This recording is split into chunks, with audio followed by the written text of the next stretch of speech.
नमस्कार साथियों, स्वागत है आपका हमारे YouTube चैनल में। इस वीडियो में हम 29 मार्च 2022 शिफ्ट 3 का क्वेश्चन पेपर डिस्कस करने जा रहे हैं। यदि आप DSSB के सारे PYQs कर लेते हैं तो आपकी एक बहुत बेटर अंडरस्टैंडिंग बन जाएगी। तो बेटर अंडरस्टैंडिंग के लिए आप ये PYQ सीरीज देख सकते हैं। प्लेलिस्ट बना हुआ है जिसमें आपको सारी वीडियोज़ मिल जाएंगी। स्टार्ट करते हैं क्वेश्चन नंबर फर्स्ट के साथ। Moralities are those moral decisions which are based on the rule of people with supreme authority such as parents. नैतिकता के नैतिक निर्णय वे नैतिक निर्णय हैं जो माता पिता जैसे सर्वोच्च अधिकार वाले लोगों के नियमों पर आधारित होते हैं। यानी कि हमसे बड़े जो हैं वो हमारे ऊपर मोरालिटी थोप देते हैं, उसे हम बोलते हैं हेट्रोजीनियस मोरालिटी। ये क्वेश्चन आया है जीन पियाजे की मोरालिटी से। हमने कोहलबर्ग का ही नाम पढ़ा होता है नैतिक विकास के सिद्धांत को लेकर, लेकिन नैतिक विकास का सिद्धांत पहले जीन पियाजे ने दिया है, उसी सिद्धांत को आगे बढ़ाने का काम कोहलबर्ग ने किया है। हम देख लेते हैं कि पियाजे का जो मॉरल डेवलपमेंट है उसमें heterogeneous morality and autonomous morality क्या होता है। हेट्रोनोमस मोरालिटी जो होता है, हेट्रोनोमस मोरालिटी के अंदर जो भी मोरालिटी है वो हमारे ऊपर इम्पोज्ड की जाती है, जो भी हमसे बड़े होते हैं वो, इसमें मोरल रियलिज्म चलता है। फिर ऑटोनोमस मोरालिटी में हम खुद इस काबिल हो जाते हैं कि क्या सही है क्या गलत है इसका अंदाज़ा लगा सके, इसे बोलते हैं मोरल रिलेटिविज्म। ठीक है, पियाजे के मोरल डेवलपमेंट में ये दो स्टेजेस हैं। इसके अलावा और भी हैं, मतलब कहीं आपको 4 भी मिलेंगी, कहीं आपको 2 भी मिलेंगी, तो उसे हम किसी वीडियो में डिटेल में डिस्कस कर लेंगे। इसके लिए आप कमेंट कर सकते हैं यदि आपने ये थ्योरी नहीं पढ़ी है तो। और यदि आपने ये थ्योरी पढ़ी है तो आपको बस इतना ध्यान में रखना है कि हेट्रोनोमस मोरालिटी जो होती है उसमें मोरालिटी आपके ऊपर इम्पोज्ड की जाती है, यानी दूसरे के द्वारा आपके ऊपर नैतिकता थोपी जाती है। एंड ऑटोनोमस मोरालिटी जो होती है उसमें आप खुद ही मोरल डिसीजन बनाने लगते हो अपने। तो इसका राइट आंसर हमारा क्या रहा था, ऑप्शन नंबर 3 रहा था। नेक्स्ट है question number 2। Name the method that teaches children to recognize relationship between letters and sounds. देखिए यहाँ पे वर्ड आ गया साउंड्स। उस विधि का नाम बताइए जो बच्चों को अक्षरों और ध्वनि के बीच संबंधों की पहचानना सिखाती है। तो ये कौन सी मेथड सिखाएगी? ऑब्वियसली अगर यहाँ पे साउंड आ गया है तो ये फोनेटिक मेथड ही होगी। Option number first right answer रहेगा। आगे बढ़ते हैं क्वेश्चन नंबर 3 की तरफ। थर्ड क्वेश्चन है, among the following option in which stage the children witness bodily change in themselves।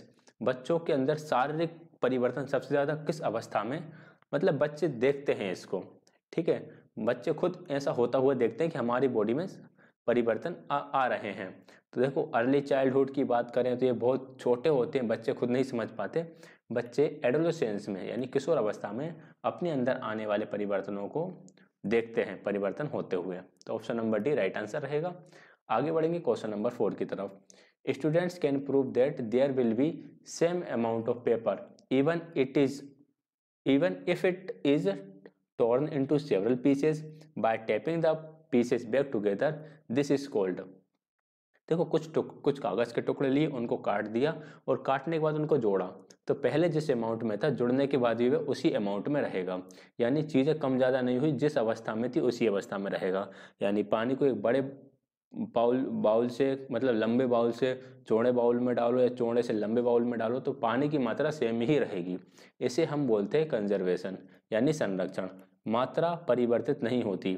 अगर हमने एक मिट्टी का टुकड़ा लिया जो कि स्क्वायर शेप में था या रेक्टेंगल शेप में था, कुल मिला के क्वाड्रिलेटरल टाइप का था, और इसको हमने एक स्क्वायर बना दिया या गोला बना दिया, तो इसमें मिट्टी की मात्रा और इसमें मिट्टी की मात्रा सेम ही रहेगी। इसे बोलते हैं कंजर्वेशन। सो राइट आंसर इसका ऑप्शन नंबर सी रहेगा। प्याजे से क्वेश्चन था ये। अगला है question number 5। Through which type of research investigator study of relationship between cognitive performance and cerebral events. देखिए यहाँ पे वर्ड आया है एक सेरिबल इवेंट्स। सेरिबल इवेंट्स आपके अंदर की बात हो गई, दिमाग के अंदर की, और कॉग्निटिव परफॉर्मेंस आपके जो मेंटल है उसकी बात हो गई है। एंड स्ट्रक्चर, तो ये किस टाइप की रिसर्च इन्वेस्टिगेशन के अंदर आएगा? तो ये आपका आएगा साइकोबायोलॉजिकल। ठीक है, यहाँ पे मनोवैज्ञानिक के लिए लिखा हुआ है, ये मनोजीव वैज्ञानिक टाइप का कुछ इसको होना चाहिए था। Option number D correct answer रहेगा। ये साइकोबायोलॉजिकल रिसर्च इन्वेस्टिगेशन होती है जिसमें हमारी कॉग्निटिव परफॉर्मेंस यानी कि हमारा जो संज्ञानात्मक प्रदर्शन है इसका, और हमारे दिमाग के अंदर जो हमारा सेरेबल एक पार्ट होता है दिमाग का, उसके स्ट्रक्चर की बात की जाती है, दोनों के बीच रिलेशन की बात की जाती है। तो right answer is option number D. आगे बढ़ते हैं क्वेश्चन नंबर 6 की तरफ। The stage before a child master logical mental operation is known as. एक बच्चे के तार्किक मानसिक संचालन में महारत हासिल करने से पहले की अवस्था को कहा जाता है। बच्चे के अंदर लॉजिकल थिंकिंग डेवलप शुरू हो जाती है कॉन्क्रीट ऑपरेशनल स्टेज में। इससे पहले बच्चा होता है प्री ऑपरेशनल स्टेज में। तो लॉजिकल मेंटल ऑपरेशन में बच्चा मास्टर्स होने से पहले प्री ऑपरेशनल स्टेज में होता है, जहां पर वह लॉजिक नहीं लगा पाता। So right answer is option number C. आगे बढ़ते हैं नेक्स्ट क्वेश्चन की तरफ। Question number 7, which of the following can be defined as a subjective state of mind. निम्नलिखित में से किसे मन की व्यक्तिपरक स्थिति के रूप में परिभाषित किया जाता है। व्यक्ति की सब्जेक्टिव स्टेट ऑफ माइंड क्या होगी? व्यक्ति की सब्जेक्टिव स्टेट ऑफ माइंड होती है emotion. Option number B correct answer रहेगा। और व्यक्ति की यहाँ पे एक चीज याद रखना, ऑब्जेक्टिव स्टेट ऑफ माइंड रहता है उसका कॉग्निशन। ठीक है, इस चीज को याद रखिएगा। Subjective state of mind emotions रहता है, objective state of mind cognition रहता है। फैक्ट्स हैं, याद रखिएगा, एग्जाम में काम में आ सकता है। आगे बढ़ते हैं क्वेश्चन नंबर 8 की तरफ। Which dimensions includes the programme of the groups whose activities includes playing music, singing and drawing. देखो, म्यूजिक, सिंगिंग एंड ड्राइंग तीनों चीजें आना चाहिए। किस में आएंगी? कल्चर में आपका म्यूजिक, सिंगिंग, ड्राइंग हाँ आ सकता है, कह सकते हैं। साइंटिफिक डायमेंशंस में तो मुश्किल है, सोशल डायमेंशंस में मुश्किल है। आर्टिस्टिक डायमेंशंस में आएंगी, क्योंकि ये सारे के सारे ही आपके आर्ट और आपके कला का प्रकार है। तो ये जो डायमेंशंस है ये आपके आर्टिस्टिक यानी कलात्मक आयाम के अंतर्गत आएगा। Option number D correct answer रहेगा। अगला है question number 9, if the child knows about the horse then when the first time he sees a camel he see may call it a horse, what is this known as. इसको हम क्या कहेंगे? देखो, बच्चे ने पहले क्या देखा? घोड़ा देखा, हॉर्स देखा। उसके बाद उसने कैमल देखा और कैमल को भी हॉर्स बोला। ठीक है, अब यहाँ पर ध्यान रखिएगा, इसका आंसर रहेगा एसिमिलेशन, क्योंकि उसने आत्मसात कर लिया है। किस चीज़ को आत्मसात कर लिया है? कि 4 पैर, पूंछ होती है और ऊंचा सा जो भी जानवर होता है वो घोड़ा होता है, हॉर्स होता है। तो हॉर्स को भी हॉर्स बोल रही, कैमल को भी जो भी बच्चा है वो हॉर्स बोल रहा है। तो ये एसिमिलेशन रहेगा।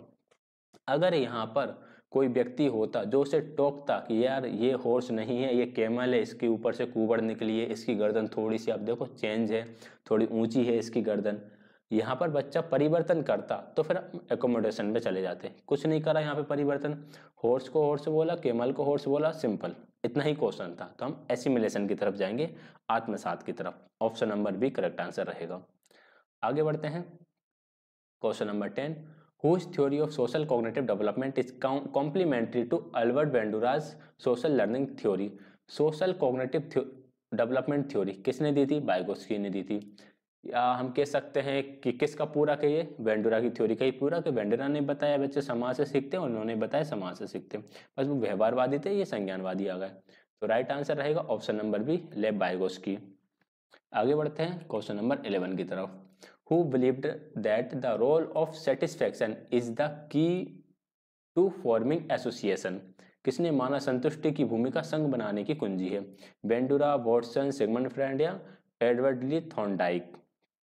देखो, सेटिस्फैक्शन, थॉर्नडाइक का एक नियम था law of effect. 3 law of learning थे, जिसमें एक था law of effect. Law of effect क्या कहता है? जब तक बच्चे को सीखने से संतुष्टि मिलती रहेगी वह सीखता रहेगा। तो right answer option number D रहेगा। सेटिस्फैक्शन का, हमारे सीखने में सेटिस्फैक्शन के रोल के बारे में किसने बात की है? थॉर्नडाइक ने बात की है। So option number D is correct answer. आगे बढ़ते हैं क्वेश्चन नंबर 12 की तरफ। थोड़ा सा बड़ा क्वेश्चन है, 2 स्टेटमेंट दे रखे हैं, पढ़ते हैं इन स्टेटमेंट्स को। आइडियोलेक्ट एंड सोशियोलेक्ट। ठीक है, आइडियोलेक्ट के बारे में लिखा है यहाँ पे, in no situation two speakers of the same language speaks exactly the same dialects. ठीक है, आगे बढ़ते हैं sociolect. In terms of the history and growth of language dialects can be classified like Elizabethan English, Victorian English and so on. देखो, यहाँ पर जो इसका फर्स्ट स्टेटमेंट है वो सही है। आइडियोलेक्ट में हर आइडियोलेक्ट में होता क्या है, जैसे हम इडियोलेक्ट जो भी है, इसमें बच्चे की या व्यक्ति की खुद की एक भाषा होती है, वह भाषा वो ही प्रयोग करता है या वह कुछ शब्द होते हैं जो वही प्रयोग करता है। सोशियोलेक्ट में समाज के द्वारा निर्धारित एक भाषा होती है। तो पहला सही है, सेकंड गलत है। इस प्रकार के कुछ डिवाइड नहीं किया जाता डायलेक्ट्स का। फर्स्ट सही है, सेकंड गलत है। तो ऑप्शन नंबर डी इसका करेक्ट आंसर रहेगा, only statement one is true. इसके बारे में हम थोड़ा सा यहाँ पर देख लेते हैं। सोशियोलेक्ट क्या होता है? A variety of language spoken by a particular social group और सोशल क्लासेस। एक आपका सोशल ग्रुप है जो विभिन्न प्रकार की भाषाएं बोलता है। एंड इडियोलेक्ट में क्या होता है? Refers to an individual's unique use of language. एक व्यक्ति का भाषा यूज करने का अद्वितीय तरीका जो होता है वो आइडियोलेक्ट होता है। ठीक है, आगे बढ़ेंगे। नेक्स्ट है question number 13। Includes sign spoken and और written language as deemed appropriate for the individual. में हस्ताक्षरित मौखिक और लिखित भाषा शामिल है जैसा कि व्यक्ति के लिए उपयुक्त माना जाता है। इसे हम बोलते हैं कम्युनिकेशन इवेल्युएशन। ऑप्शन नंबर ए इसका करेक्ट आंसर रहेगा। ये सारी चीज़ें आपके कहीं NIOS इग्नू वगैरह में दे रखी हैं, वहीं से ये चीज़ें उठकर आती हैं। अब इसको हम पढ़ लेते हैं। कम्युनिकेशनल इवोल्यूशन, इसमें इंक्लूड साइन, यानी कि जो आप साइन यूज़ करते हैं, क्या कह सकते हैं साइन को हम, कुछ तरीके यूज़ करते हैं। स्पोकन रिटन लैंग्वेज में यूज़ होती है। Auditory brainstem response ABR। ABR is a test that measure how brain and inner ear process auditory information. जो भी आवाज़ आपके अंदर गई उसको आपका ब्रेन और आपके ईयर किस तरह रिस्पॉन्स करते हैं, उसको ABR कहते हैं। साइको एजुकेशनल इवेल्युएशन, ये होता है कि is a process by which a trained professional worked with those involved in a child's learning और development to identify the child's strength and weakness.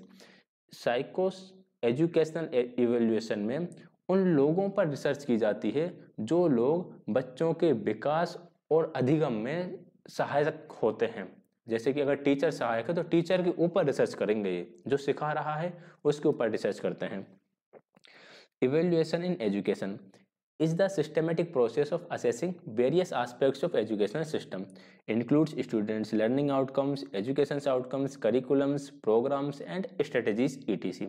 इसमें जो आपकी एजुकेशन है उससे भाई क्या क्या सीखने को मिल रहा है, एजुकेशन से क्या आउटकम निकल रहे हैं, क्या क्या प्रोग्राम चल रहे हैं, क्या क्या स्ट्रेटेजी है, उनको किस तरह से आगे बढ़ाना है, तो वो आता है आपका इवेल्युएशन इन एजुकेशन में। ठीक, ऊपर का जो सेकंड और थर्ड है उसको अच्छे से ध्यान में रखना, क्योंकि देखो फर्स्ट वाला एग्जाम में आ चुका है, तो अब आगे कौन सा आएगा? सेकंड और थर्ड वाला आएगा। ठीक है, इसलिए मैंने इसके चारों के चारों ही ऑप्शंस को यहाँ पे डिटेल में रख रखा था, और ये हिंदी में भी रखा है, तो हिंदी वालों के लिए भी कोई समस्या नहीं होना चाहिए। आगे बढ़ते हैं क्वेश्चन नंबर 14 की तरफ। क्वेश्चन नंबर 14 है, इज ऑल्टरिंग एग्जिस्टिंग स्कीमाज और creating new one is response to new information. नई जानकारी के जवाब में मौजूदा स्कीमा को बदल रहा है। जब भी आपका स्कीमा चेंज होगा तो वहाँ पर हमारा क्या आएगा? वहाँ पर हमारा समायोजन यानी एकोमोडेशन आएगा। Option number A correct answer रहेगा। आगे बढ़ते हैं, क्वेश्चन नंबर 15 को भी स्किप करेंगे, 16 की तरफ चलते हैं। Among the following, in which level judgment is based solely on a person's own need and perception। देखो, किस स्तर पर निर्णय पूरी तरह से व्यक्ति की अपनी जरूरतों और धारणाओं पर आधारित होते हैं। कोलबर्ग की थ्योरी से क्वेश्चन है, बच्चे की खुद की आवश्यकता, बच्चे को लगता है, देखो पहली जो होती है प्री कन्वेंशनल लेवल।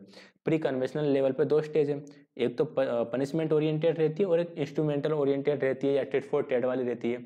पनिशमेंट पे भाई सजा मिलती है तभी काम करेगा, और टिट फॉर टैट में यदि उसका जब लाभ होगा तभी वो काम करेगा। 2 रुपए के लिए कोई काम कर दिया या खुद के लाभ के लिए कोई काम कर दिया, खुद के फायदे के लिए जो भी जिस चीज़ से खुद का फायदा होगा वह काम करेगा, तो वह प्री ऑपरेशनल स्टेज में होता है, जब वह खुद की ही नीड और खुद के ही परसेप्शन पर आधारित होते हैं उसके निर्णय। तो राइट आंसर ऑप्शन नंबर ए रहेगा। आगे बढ़ते हैं क्वेश्चन नंबर 17 की तरफ। क्वेश्चन नंबर 17 है, according to John Carroll model of intelligence in which stratum there is just a single general intelligence sometimes called G. देखिए, ये एक थ्योरी है जॉन कैरल्स के मॉडल की। इसमें जो स्टर्नम, अगर हम वन की बात करें, स्टर्नम वन के अंदर लगभग 70 एबिलिटीज होती हैं। कितनी आ गई? 70 एबिलिटी होती है स्टर्नम 1 के अंदर। स्टर्नम 2 के अंदर आपकी 8 एबिलिटीज होती हैं और स्टर्नम 3 के अंदर 1 एबिलिटी होती है। और इस 1 एबिलिटी को ही जी कहा जाता है, यानी कि जनरल इंटेलिजेंस कहा जाता है। तो इसका right answer option number C रहेगा। आगे बढ़ते हैं। ये उनकी कोई थ्योरी थी जिसमें देख रहे हो आपकी जो स्टर्नम थर्ड है, थर्ड स्टर्नम जो है उसके अंदर एक सिंगल जी कारक है। स्टर्नम सेकंड के अंदर 1 2 3 4 5 6 7 8 हैं और बाकी स्टर्नम जो 1 होता है इसके अंदर अप्रोक्स 70 होती हैं। ठीक है, तो ये 3 स्टर्नम थ्योरी दी थी जॉन कैरल ने। तो इसके बारे में थोड़ा सा आप ऊपर ऊपर से याद रखिएगा। 3 लेवल थे, तो यहाँ पर आपको 3 लेवल भी दिख रहे होंगे। आगे बढ़ते हैं क्वेश्चन नंबर 18 की तरफ। क्वेश्चन नंबर 18 है, validity is an important criterion since it helps the students in learning to learn science. वैधता एक महत्वपूर्ण मानदंड है क्योंकि यह छात्रों को विज्ञान सीखने में मदद करता है। किस चीज़ की वैधता होनी चाहिए? तो प्रोसेस की वैधता होनी चाहिए। प्रोसेस वैलिडिटी एक क्राइटेरिया है जो बच्चों को बताता है कि सीखना कैसे है, जो सीखना सिखाता है। तो ऑप्शन नंबर ए यहाँ पर करेक्ट आंसर रहेगा। आगे बढ़ते हैं। In cognitive domain of Bloom's taxonomy which of the following can broke down a communication into its constituent parts revealing the relationship among them. देखो, जब भी चीज़ों को तोड़ा जाए, ठीक है, विभाजित किया जाए या तोड़ा जाए, तो वो मेथड होती है एनालिसिस। या एनालिसिस एक तरीका है जिसमें हम चीज़ों को तोड़कर समझते हैं। तो राइट आंसर ऑप्शन नंबर ए रहेगा। सिंथेसिस में हम चीज़ों को जोड़कर समझते हैं, संश्लेषण में जोड़ना है, एनालिसिस में तोड़ना है। तो ये जो वर्ड्स है ना, यहाँ पे जो वर्ड लिखा था विभाजित करना, तो यही हमें बता देगा कि हमें विश्लेषण लगाना है। Option number A correct answer रहेगा। आगे बढ़ेंगे नेक्स्ट क्वेश्चन की तरफ। Question number 20 is associating thing that tend to occur together at about the same time. उन चीज़ों को जोड़ता है जो लगभग एक ही समय में एक साथ होती हैं। जो चीज़ें एक ही समय में एक साथ होती हैं उन्हें कॉन्टिग्यूटी यानी कि सन्निहितता कहा जाता है। हिंदी ट्रांसलेट गूगल ट्रांसलेट की मदद से किया गया है। तो हिंदी ट्रांसलेट में चीज़ें ऊपर नीचे हो सकती हैं। यहाँ पर आपको देखो, एक क्वेश्चन आपको ऊपर दिखता है और उसका नीचे दिखता है। ऊपर जो लिखा है वह ओरिजिनल है, नीचे जो लिखा है वो ट्रांसलेट करके लिखा हुआ है। ठीक है, अगर ऊपर हिंदी में है, कई बार आपको ऊपर हिंदी में और नीचे इंग्लिश में दिखेगा, तो ऊपर जो इंग्लिश में है वह ओरिजिनल है और नीचे जो है वह ट्रांसलेट किया हुआ है। तो इस बात का ध्यान रखिएगा। आगे बढ़ेंगे। क्वेश्चन नंबर सेकेंड डिसिप्लिन आगे आपका, इसका question number first, under whose chairmanship was the common school system originally advocate. Common school system यानी कि जिसमें किसी भी धर्म, पंथ, जाति बिना भेदभाव के, बिना जेंडर के भेदभाव के साथ में पढ़ाया जाएगा, इसको इंट्रोड्यूस किया था डॉक्टर कोठारी ने, doctor Daulat Singh Kothari. Option number B correct answer रहेगा। अगला है question number second. Question number second है, name the category of apraxia. Apraxia की बहुत सारी कैटेगरी हैं, तो name the category of apraxia where speech is slurred and difficult to understand because they are unable to enunciate. Apraxia की उस श्रेणी का नाम बताइए जिसमें भाषण अस्पष्ट होता है और समझना मुश्किल होता है क्योंकि वे स्पष्ट रूप से बोलने में असमर्थ हैं। देखो, आपकी जो ये होती है अप्रेक्सिया, इसकी काफ़ी कैटेगरी हैं। तो उसके अंदर ये वाली जो कैटेगरी है वह है ओरोमोटर डिस्प्रेक्सिया। ऑप्शन नंबर बी यहाँ पर करेक्ट आंसर रहेगा। बाकी और कौन कौन सी हैं उन्हें हम थोड़ा सा यहाँ पर पढ़ लेते हैं। कंस्ट्रक्शनल डिस्प्रेक्सिया, ये inability to build simple construction और टू कॉपी अ ड्राइंग, मतलब किसी ने कोई ड्राइंग बनाई उसको कॉपी करना मुश्किल लगता है। कुछ भी चीज़ कंस्ट्रक्ट करने में दिक्कत आती है, आसान से आसान चीज़ बनाने में भी उसको दिक्कत आएगी। कुछ छोटा मोटा बच्चे ब्लॉक से ही नहीं बनाते रहते, कुछ भी तो वह बनाने में भी दिक्कत आती है। ओरोमोटर डिस्प्रेक्सिया ये भी हमने देख ही लिया। It is also called verbal apraxia और एप्रेक्सिया ऑफ स्पीच, यानी कि बोलने में, समझने में, स्पीच में दिक्कत है। Ideational praxis, the ability to manipulate object tool in a sequence of motor action involving knowledge of object function, knowledge of action and knowledge of serial order. Serial order में जमाने में दिक्कत आती है, किसी चीज़ के फंक्शन में दिक्कत आती है, कोई काम कैसे करना है उसमें दिक्कत आती है। जैसे किसी ने कुछ करने को बोला तो वहाँ पर उसे दिक्कत आएगी।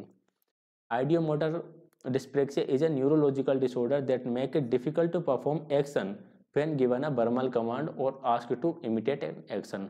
मतलब किसी ने बोला कि ऐसा काम करके दिखाओ, या मैंने जैसे करा वैसे करके दिखाओ, मैंने जैसे हाथ हिलाए वैसे हाथ हिला के दिखाओ, तो दिक्कत आती है, तो उससे बोलते हैं आइडियोमोटर डिस्प्लेक्सिया।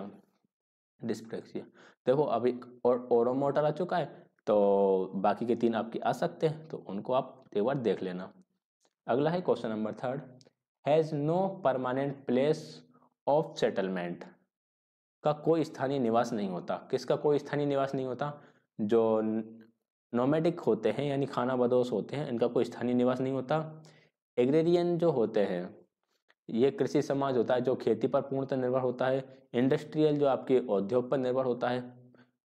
पेस्टोरल जिनके बहुत सारी भेड़ें नहीं होती, आपने जिनको गारड़ बोला जाता है, सेफर्ड बोला जाता है, इस टाइप के जो होते हैं वो पेस्टोरल होते हैं। इनके बारे में ये लिखा, ये पढ़ लेना। अगला है question number 4, name an autonomous organization among the following under the ministry of human resource development of government of India. तो भारत सरकार के मानव संसाधन विकास मंत्रालय के अंतर्गत एक स्वायत्त संगठन कौन सा है? केंद्रीय विद्यालय संगठन जो है वह human resource development of government के अंदर एक ऑटोनोमस ऑर्गेनाइजेशन है, याद रखिएगा। क्वेश्चन नंबर 5 है, विच disorder among the following is characterized by shifts in mood as well as change in activity and energy level involving experiencing shifting down elevated moods and periods of depression। मतलब कभी तो mood बहुत ज़्यादा अच्छा हो जाएगा, कभी बहुत ज़्यादा बुरा हो जाएगा, मूड में बार बार बदलाव आते हैं, तो इसे हम बोलते हैं bipolar disorder. Option number D correct answer रहेगा। सिजोफ्रेनिया आपने जाना ही होगा। मानिया एंड हाइपोमानिया के बारे में मैंने यहाँ लिख रखा है। मानिया जो होती है is a psychiatric condition that involves a period of abnormal elevated energy arousal and defect. It characterized by a change in normal behavior. Normal behavior में चेंज होता है, ये आपके पर्सन्स की फंक्शनिंग को दिक्कत देती है। हाइपोमानिया जो होता है is a condition which you display a revved up energy और एक्टिविटी लेवल और मूड्स ऑन बिहेवियर। आपके बिहेवियर में मतलब एकदम से अचानक से जो परिवर्तन आता है वो इसके अंदर हाइपोमानिया के अंदर होता है। The new energize you is recognize by others as beyond your usual self. खुद के अलावा बाकी के द्वारा इसको अच्छे से रिकॉग्नाइज किया जा सकता है। ये मानिया से कम खतरनाक है वो लिखा हुआ है, और बाइपोलर डिसऑर्डर का ही एक तरह से हिस्सा होता है ये भी, लेकिन बाइपोलर डिसऑर्डर ज़्यादा खतरनाक होता है। अगला है question number 6, which words among the following means weakness और problem with body movement. Body movement के साथ कोई दिक्कत है। देखो मानिया जो आपके बाइपोलर ऑर्डर था, फोबिया एक प्रकार का डर होता है, हाइपोमेनिया भी बाइपोलर ऑर्डर टाइप का ही कुछ होता है, मूड स्विंग्स है। तो जो पैलिसी होता है, पाइल्सी जिसे हम बोलते हैं, इसमें कमजोरी आ जाती है, शरीर की गति में समस्याएं इसके अंदर होती हैं। ये एक तरह से पैरालिसिस टाइप का होता है।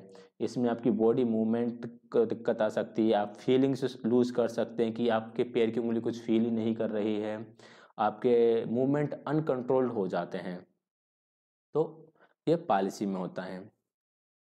क्वेश्चन नंबर 7 है, what can be further divided to idiolect. Idiolects को आगे जाके सब डायलेक्ट्स में डिवाइड कर दिया जाता है और बोली में विभाजित कर दिया जाता है।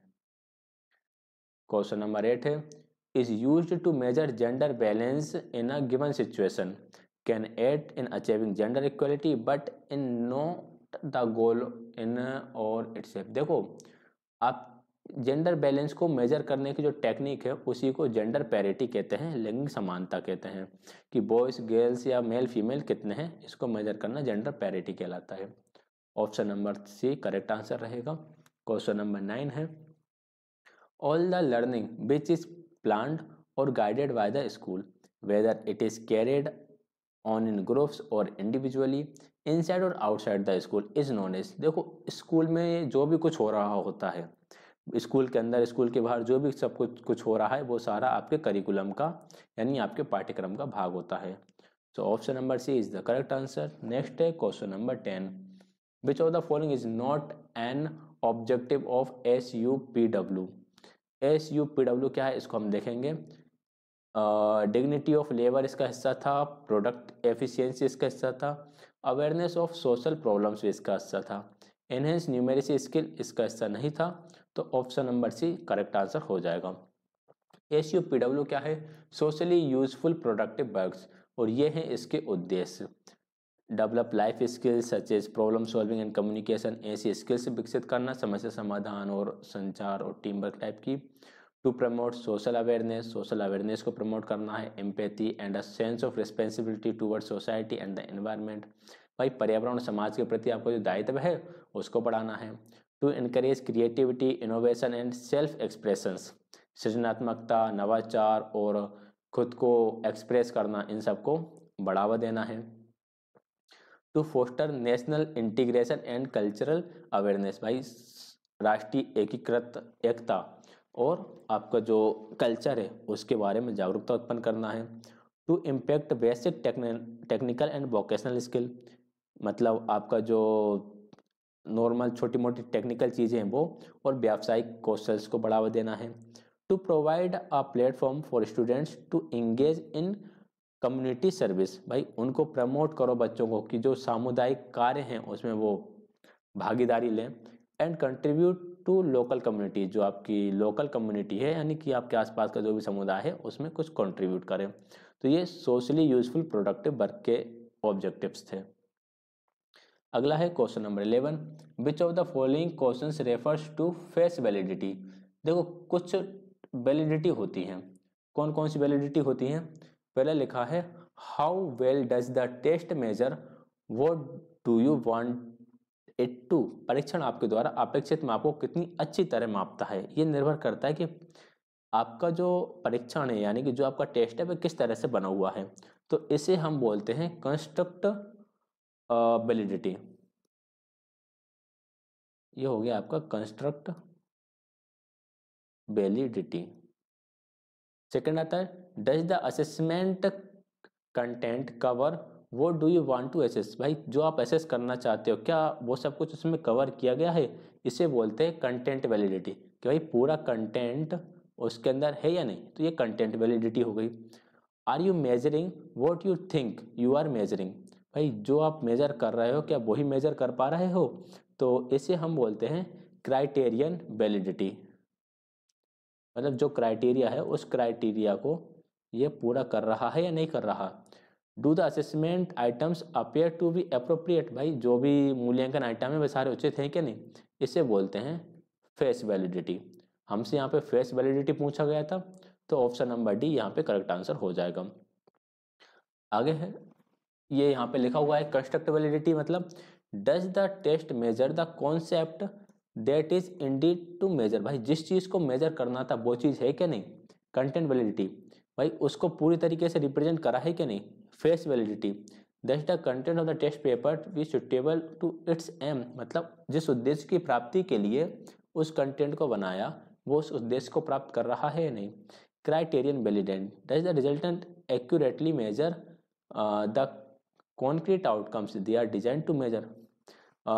एक्यूरेटी उसकी मतलब जिस क्राइटेरिया को मेजर करने के लिए वे बनाया उसको वह एक्यूरेट मतलब सही तरीके से मेजर कर पा रहा है या नहीं कर पा रहा है, तो वो क्राइटेरियन वैलिडिटी के अंदर आ जाता है।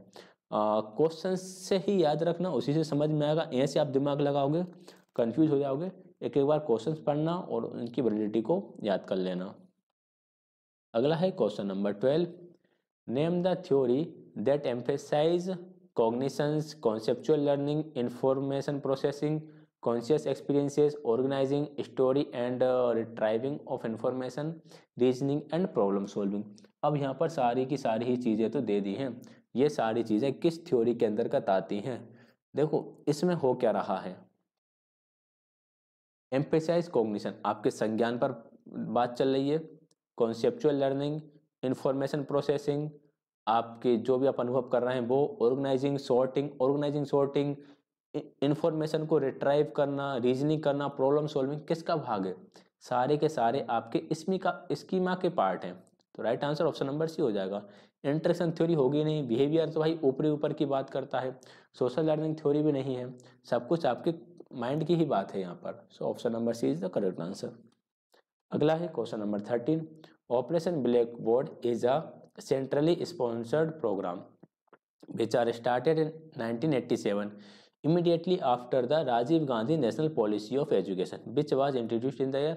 राजीव गांधी नेशनल पॉलिसी जो इंट्रोड्यूस हुई थी वो 1986, यानी option number C correct answer रहेगा। अगला है question number 14। What does SCERT stands for? ऐसे आसान आसान से क्वेश्चंस भी आ जाते हैं। State council for of education research and training. So option number D is the correct answer. Move करते हैं अगले क्वेश्चन की तरफ। Question number 15। Skill is a sociological term related to a person's emotion intelligence quotient. कौन सी प्रकार की एक कौशल है जो समाजशास्त्री शब्द है, जो किसी व्यक्ति की भावनात्मक बुद्धिमत्ता भागफल से संबंधित है? तो इसे हम बोलते हैं soft skill. Option number A correct answer रहेगा। अगला है question number 16। What curriculum is concepted that was formulated by Elliot Eisner? देखिए एलियोट आइजनर ने बनाया था नल करिकुलम। नल करिकुलम मतलब कि बच्चों को सिखाया नहीं जाएगा, उससे बच्चे सीखेंगे, यानी कि नहीं सिखा कर भी हम बच्चे को सीख सकते हैं, या साइलेंटली भी बच्चे सीख जाते हैं जब हम उन्हें उस तरह की चीज़ नहीं सिखाते। तो ये नल करिकुलम का बेसिकली एक कॉन्सेप्ट था, ये एलियोट आइजनर ने दिया था। Coin the term null curriculum, it refers the curriculum which is not taught, जिसे पढ़ाया नहीं जाता। This means curriculum matter are not consciously but are taught by our silence, हमारे साइलेंस से ही बच्चे को सिखाया जाता है। तो ये है क्वेश्चन नंबर। अगला है question number 17। Among the following, which model is an indirect instructional strategy that uses a structured inquiry process and is based on the work of Jerome Bruner? देखो जेरोम ब्रूनर ने एक indirect instructional strategy का use करके structured inquiry process को बताया, जिसे हम क्या कहते हैं, जिसे हम बोलते हैं कॉन्सेप्ट अटेंशन मॉडल, अवधारणा प्राप्ति मॉडल। अवधारणा प्राप्ति मॉडल के बारे में हम थोड़ा सा यहाँ पर देख लेते हैं क्या है। The concept attention model is an instructional strategy founded by the work of the Jerome Bruner, built on the principle of concept formation. The concept attention model promotes students learning through a process of structured inquiry। ये चीज़ important है। Concept attainment model जो था वो किस पर आधारित है? वो इस पर आधारित है कि बच्चे की लर्निंग जो है वो स्ट्रक्चर्ड इंक्वायरी से होना चाहिए, यानी कि बच्चे को एक व्यवस्थित ढंग से इंक्वायरी करने के लिए दो, इससे बच्चे की जो है वो लर्निंग हो जाएगी। तो ये था ये कॉन्सेप्ट अटेनमेंट मॉडल। अगला है question number 18। According to Kothari commission's students enrolled in a school does not complete is elementary education. कई बच्चे हैं जो अपनी एलिमेंट्री एजुकेशन ही पूरी नहीं कर पाते, इसको उन्होंने वेस्टेज नाम दिया है। कोठारी कमीशन मतलब ये वर्ड्स हैं, ये इनकी थ्योरी में ही लिखे हुए हैं, इनको समझना नहीं समझना अलग है, याद रखना है इनको ऐसे कैसे। इस सिचुएशन को उन्होंने वेस्टेज बोला है, ठीक है। कहीं आपको स्टेगनेंट भी देखने के लिए मिल सकता है, बट वेस्टेज ही आपको इसका टिक करना है। क्वेश्चन नंबर 19 थोड़ा बड़ा है तो मैंने इसको इस तरह से अरेंज कर दिया। Statement 1। Attention deficit hyper activity disorder is characterized by persistence deficit in social interaction and communication in multiple life areas as well as restricted and repetitive pattern of behavior. ये तो ADHD की quality नहीं दिख रही भाई, यहाँ पे क्या कर रहा है, सोशल इंटरेक्शन कम हो गया। सोशल इंटरेक्शन का कोई रोल नहीं होता ADHD में, तो पहला तो गलत है, ये ADHD की क्वालिटी नहीं है। Autism spectrum disorder is characterized by a persistence pattern of hyper activity impulsive and और इनअटेंशन दैट इंटरफेयर द, चलो आगे का पढ़ने की जरूरत ही नहीं है, यहाँ पर लिखा है हाइपर एक्टिविटी इम्पल्सिव, ये तो आपका ADHD में चलता है, ऑटिज्म में नहीं चलता, तो ये दोनों ही ऑप्शन गलत हैं। कुल मिलाकर बात यह है कि पहला वाला जो था वो ऑटिज्म के बारे में था और दूसरा वाला आपका ADHD के बारे में था। दोनों ही स्टेटमेंट यहाँ पर हमारे गलत हैं। So right answer is option number C, both statements are false. अगला है क्वेश्चन नंबर 20। ये तो रिपीटेड क्वेश्चन है, चलो ये क्वेश्चन DSSB में रिपीट हुआ था, तो इसका राइट आंसर था आपका कॉन्सेप्ट अटेनमेंट मॉडल, अवधारणा प्राप्ति मॉडल। आगे बढ़ते हैं नेक्स्ट क्वेश्चन की तरफ। क्वेश्चन नंबर नेक्स्ट डिसिप्लिन का फर्स्ट क्वेश्चन है, which methods aims at providing community life activities on small scale in the school. देखो स्कूल में जो छोटे स्केल पर जो ग्रुप में या कम्युनिटी में जो भी गतिविधियां होती हैं वो प्रोजेक्ट वर्क कहलाते हैं, तो ऑप्शन नंबर ए इसका करेक्ट आंसर रहेगा। आगे बढ़ते हैं क्वेश्चन नंबर सेकंड की तरफ। क्वेश्चन नंबर सेकंड है, what kind of knowledge involves skill for operating ICT and also an awareness of various technology, their nature, potential and the way of using them. कुल मिलाकर technology के बारे में आपका ज्ञान, टेक्नोलॉजी के बारे में ज्ञान को आप क्या बोलोगे, टेक्नोलॉजी नॉलेज यानी प्रौद्योगिकी ज्ञान बोलोगे। आगे बढ़ेंगे question number third. Question number third है, वो determine the truthworthiness of the media through which message transmit from sender to receiver. ये जो टर्म है इस टर्म को मीडिया फिडेलिटी बोला जाता है, मीडिया निष्ठा बोला जाता है, यानी कि जो सेंडर ने भेजा रिसीवर को उसको समझने में कोई दिक्कत नहीं आएगी, वह आसानी से समझ सकता है, वह अपनी बात को स्पष्ट रूप से कहेगा, कम शब्दों में भली कहे या किसी भी प्रकार से कहे। आगे बढ़ते हैं क्वेश्चन नंबर 4 है, the support provided via expert to a novices in initial stage. भाई जो नया बच्चा है उसको स्टार्टिंग में एक्सपर्ट के द्वारा जो हेल्प दी जाती है उसे हम बोलते हैं scaffolding. Option number A correct answer. आगे बढ़ते हैं क्वेश्चन नंबर 5 की तरफ। क्वेश्चन नंबर 5 है, to improve teacher quality the education commission established full time and part time in service training program, primary school and pre school in service training program developed percentage subject teaching. तो primary school और pre school जो होते हैं उसमें 84% जो होता है विषय शिक्षण के लिए समर्पित होता है, तो option number D correct answer रहेगा। अगला है question number 6, there is a general misunderstanding that hearing impaired children cannot perceive sound whereas in most of those students have। देखो होता क्या है, जिसके कानों में समस्या है, ठीक है, हेयरिंग इम्पेयर्ड है यानी कि जो सुन नहीं सकता, लेकिन कई लोग हैं जो हेयरिंग इम्पेयर्ड होने के बाद भी अपनी सुनने की क्षमता जो होती है उसको बरकरार रखते हैं, यानी कुछ हद तक सुनने की क्षमता को बरकरार करते हैं, जिसे रेसिड्यूल हेयरिंग कहा जाता है, अवशिष्ट श्रवण कहा जाता है। आगे बढ़ेंगे question number 7, what distinguished man from animal. मनुष्यों को जानवर से क्या अलग करती है, तो हमारी जो भाषा है वह हमें जानवरों से अलग करती है, तो हमें अच्छी भाषा का प्रयोग करना चाहिए। इसी बात पर आप कमेंट में कुछ अच्छा बोल सकते हैं। आगे बढ़ते हैं क्वेश्चन नंबर 8 की तरफ। Which type of counsellors are known as employment counsellors और career counsellors who usually provide career counselling outside the school setting. जो स्कूल के बाहर करियर परामर्श देते हैं उन्हें बोला जाता है वोकेशनल काउंसलर यानी व्यावसायिक परामर्शदाता। आगे बढ़ते हैं question number 9, name the second natural skills in language LSRW। अच्छा LSRW के हिसाब से सेकंड तो आपकी स्पीकिंग आती है, देखते हैं ये क्या कह रहे हैं, इनके हिसाब से क्वेश्चन को पढ़ते हैं थोड़ा सा। वैसे स्पीकिंग ही होता है, स्पीकिंग इससे आंसर होना चाहिए। That we acquire in our native language, native language में बोलते भी हैं। That is also known as productive skill, और स्पीकिंग आपकी प्रोडक्टिव स्किल है ही और एक्टिव स्किल भी है, तो स्पीकिंग ही राइट आंसर हो जाएगा। प्रोडक्टिव स्किल आपकी स्पीकिंग और राइटिंग होती है, ये दोनों हो गई आपकी प्रोडक्टिव स्किल, और ये आपकी होती हैं रिसेप्टिव स्किल्स, ये आपकी रिसेप्टिव स्किल होती है, ये प्रोडक्टिव स्किल्स होती हैं। तो option number C correct answer हो जाएगा।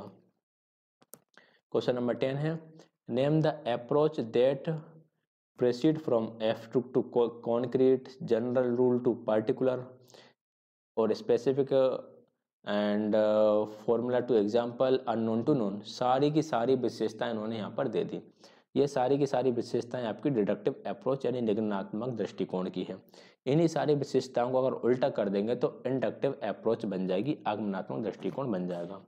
So option number C is the third right answer. Next है question number 11, is the descriptive study of the effect of any and all aspect of society including culture norms, expectations and context on the way language is used and the effect of language on society. इसका क्या answer होगा? भाषा के उपयोग के तरीके और समाज पर भाषा के प्रभावों पर सांस्कृतिक मानदंडों, अपेक्षाओं, संदर्भ सहित समाज के किसी भी और सभी पहलुओं के प्रभाव का वर्णनात्मक अध्ययन क्या होता है? आपका समाज भाषा विज्ञान होता है, सोशियो लिंग्विस्टिक होता है। फोनोलॉजी, सिंटैक्स, मार्फोलॉजी ये तो छोटी मोटी बातें हैं। फोनोलॉजी में आप साउंड जो है उसके बारे में पढ़ते हैं। सिंटैक्स में जो सेंटेंस का स्ट्रक्चर है वो होता है। मॉर्फोलॉजी में वर्ड सेंटेंस का जो मीनिंग होता है वो होता है। यहाँ पे तो पूरे समाज में भाषा किस प्रकार से चल रही है वो है, तो ये सोशो लिंग्विस्टिक होता है। क्वेश्चन नंबर 12 है, in which kind of classroom teacher may suggest resources and learners may learn at home using ICT for instance by using a video. देखो इसके बारे में हमने प्रीवियस वीडियोस में भी शायद बात कर चुके हैं कि टीचर बच्चे को सजेस्ट करता है कि यार ये टॉपिक आपको समझ में नहीं आ रहा तो घर जाओ, घर जाके कोई वीडियो देखो और उससे समझ लो। इसे बोलते हैं flipped learning. Option number D correct answer रहेगा। आगे बढ़ते हैं क्वेश्चन नंबर 13 की तरफ। Which of the principle of language learning acquires a initial oral approach. Oral आगे यानी कि बोलने से संबंधित है। With emphasize on audio lingual skills followed by reading and writing. बोलने से संबंधित है तो principle of basic sentence, principle of shaping response, principle of graded patterns and principle of speech. बोलने से संबंधित है, ऑडियो लिंगुअल स्किल फॉलो की जाती है तो प्रिंसिपल ऑफ स्पीच ही रहेगा। इसके बाद देखो followed by reading and writing. Reading writing बाद में होगा, पहले ऑडियो लिंगुअल स्किल्स देखी जाएगी, ओरल अप्रोच को देखा जाएगा, तो प्रिंसिपल ऑफ स्पीच ही है ये तो। Option number D correct answer. Are simply the number of questions और प्रॉब्लम्स द स्टूडेंट्स आंसर और सोल्व्ड करेक्टली। केवल उन प्रश्नों या समस्याओं की संख्या जिनका छात्र ने सही उत्तर दिया है उसे रॉ स्कोर कहा जाता है कि आपका रॉ स्कोर ये है, आपके इतने आंसर सही हैं। अगला है question number 15। Which step in lesson plan are short activities design to get students ready for main lesson. पाठ योजना में कौन सा चरण छात्रों को मुख्य पाठ के लिए तैयार करने के लिए डिजाइन की गई छोटी गतिविधियां हैं? तो देखो आपने पढ़ा होगा भाई, जो स्पोर्ट्समैन होते हैं वो क्या करते हैं, पहले वार्मर करते फिर जाके मेन गेम खेलते हैं। ऐसे ही पहले हम बच्चों को वार्मर कराएंगे, उसके बाद उनको मेन चैप्टर पढ़ाएंगे तो उसको वार्मर्स कहा जाता है। अगला है question number 16। Among the following, what shows us a summarized grouping of data divided into manually exclusive classes and numbers of occurrence in a class? इसे बोला जाता है फ्रीक्वेंसी डिस्ट्रीब्यूशन। फ्रीक्वेंसी डिस्ट्रीब्यूशन जिसे संचयी बारंबारता बोला जाता है। संचयी बारंबारता आपने 9th-10th क्लास में पढ़ी ही होगी, तो वही है ये मैथ्स का क्वेश्चन है। NIOS में इसके बारे में दे रखा है, वहाँ से ये क्वेश्चन है। Standard deviation, coefficient of correlation, ये सब मैथ्स वालों ने पढ़े रखे होंगे। क्वेश्चन नंबर 17 है, which type of grouping is according to meaning. Meaning के अनुसार जो ग्रुपिंग होती है वो, for example school, college, university. देखिए यहाँ पर वर्ड आ गया अकॉर्डिंग टू मीनिंग। मीनिंग से अगर आप लगाओ तो मीनिंग के बारे में हम किस में पढ़ते हैं? सिमेंटिक ग्रुपिंग में। अर्थ समूहन, देखो हिंदी में तो साफ साफ अर्थ समूहन लिखा हुआ है, ट्रांसलेटर की वजह से लिखा या किसी वजह से लिखा, लेकिन साफ साफ लिखा हुआ है। तो सिमेंटिक में मेन आ रहा है, मेन मतलब मीनिंग, ऐसे आप अंदाजा लगा के इसको याद रख लेना। अगला है question number 18। Which language is essential for literacy learning. Literacy learning के लिए कौन सी भाषा आवश्यक है? And successful use of language in critical for students wellbeing. देखिए भाषा साक्षरता के लिए कौन सी भाषा आवश्यक है और भाषा का सफल प्रयोग छात्र की भलाई के लिए उपयोग है। किसी भी लैंग्वेज लर्निंग के लिए जो एसेंशियल चीज़ है वो है ओरल लैंग्वेज, यानी मौखिक भाषा। आपको बोलना आना चाहिए, उसके बाद ही आप और कुछ उस भाषा में कर पाओगे। आगे बढ़ते हैं, नेक्स्ट है, which word is usually used to refer to a generalisation that is still a conjecture and has to be either proved to be true और shown to be false by mean of a counter example. देखो कोई एक word है जिसको जनरलाइजली use किया जाता है, आपको सत्य उसको सही बनाने के लिए प्रूफ करना पड़ेगा और उसको गलत बनाने के लिए कोई एग्जाम्पल देना पड़ेगा। तो ऐसा कौन सा वर्ड है? हम मेथड पढ़ते हैं तो उसमें एक स्टेज आती है मेकिंग अ हाइपोथेसिस। ठीक है, हम प्रॉब्लम सॉल्विंग मेथड में ही आता है ये। हाइपोथेसिस में आप क्या करते हो, आपने कोई अंदाज़ा लगाया कि यार ये काम इस वजह से होगा, पेड़ के फल गिरे पड़े हैं, इसके क्या कारण हो सकते हैं, बंदरों ने उत्पात मचाया, भूतों ने तांडव करा, या रात को तेज आंधी चली। ठीक है, अब भाई इसको प्रूफ करना पड़ेगा, तभी तो ये आंसर बनेगा सही कि हाँ किस वजह से गिरे। भाई अगर मान लो किसी ने बोला कि यार बंदरों ने उत्पात बनाया, तो कुछ वहाँ देखना पड़ेगा, बंदरों के निशान वगैरह देखना पड़ेगा। और अगर गलत बताने के लिए वहाँ पे कोई एक एग्जांपल दे सकते हैं आप कि यार मैंने देखा था रात को हवाएं चल रही थी, दूसरे घरों के छप्पर भी उड़ गए हैं।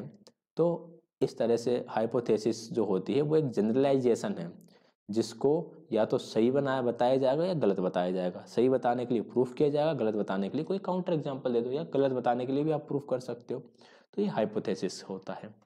अगला है question number 20, is defined as a national digital respiratory to store, index, preserve, distribution. देखो ये जो सारी चीज़ें हैं distance learning institution and open institutions के लिए यूज़ किए जाते हैं। इसको आप सर्च करके देखना। ये होता है आपका ई ज्ञान कोर्स। ई ज्ञान कोर्स पे जाओगे तो आपको जो इग्नू है इसके बहुत सारे कोर्स मिल जाएंगे, आप घर बैठे बैठे वो कोर्स कर सकते हैं और ऑनलाइन माध्यम से ही आप उनके बारे में पढ़ाई भी कर सकते हैं। तो ये ई ज्ञान कोर्स नाम से एक प्लेटफॉर्म बना हुआ है, एक वेबसाइट भी बनी हुई है, वहाँ पे जाके आप ये देख लेना। आगे बढ़ेंगे नेक्स्ट क्वेश्चन की तरफ। डिसिप्लिन 4 का question number first, in whose famous heuristic formula behaviour can be viewed as a function of the person and the environment. यानी जो आपका बिहेवियर होता है वो पर्सन और उसके आसपास जो एनवायरनमेंट है इसका फंक्शन है। यानी पर्सन किस प्रकार का है और आसपास एनवायरनमेंट किस प्रकार का मिल रहा है, ये दोनों चीज़ें उसके बिहेवियर पर डिपेंड करती हैं। ये पॉइंट किसने दिया था, तो ये दिया था कर्ट लेविन ने। कर्ट लेविन की फील्ड थ्योरी में वो V is equal to F P के बारे में बात करते हैं, याद रखिएगा। बिहेवियर, एफ मतलब function, P means person and E means environment. आगे बढ़ते हैं नेक्स्ट क्वेश्चन की तरफ। क्वेश्चन नंबर सेकंड है, which mode of pedagogy is significant silence, it check the hierarchy of teacher as the giver, मतलब teacher जो है वो गिवर है, and the student as the receiver, student का काम क्या है, रिसीवर का है। Which leads to monologue transference, जिसमें एक तरह से एक ही चीज के द्वारा हस्तांतरित होता है। देखो जब टीचर पढ़ाता है, टीचर है और यहाँ पर स्टूडेंट है, ठीक है, टीचर कुछ बोलेगा वो स्टूडेंट के अंदर जाएगा, तो टीचर जो हो गया वो गिवर हो गया, यानी टीचर नॉलेज स्टूडेंट को दे रहा है, स्टूडेंट नॉलेज टीचर को तो देता नहीं है। तो इसे हम क्या बोलेंगे, इसे हम यहाँ पे टीचर स्टूडेंट को डाटा दे रहा है, लेकिन इसको यूनिडायरेक्शनल ना बोलकर बाई डायरेक्शनल बोला जाएगा, क्योंकि एक्टिव यहाँ पर दोनों ही होते हैं। यूनिडायरेक्शनल में एक एक्टिव होता है और एक इनएक्टिव होता है, इसमें दोनों ही एक्टिव रहेंगे।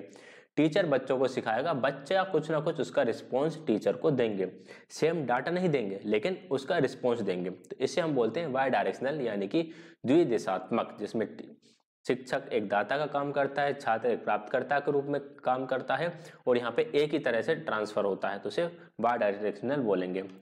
आगे बढ़ेंगे क्वेश्चन नंबर 3 की तरफ।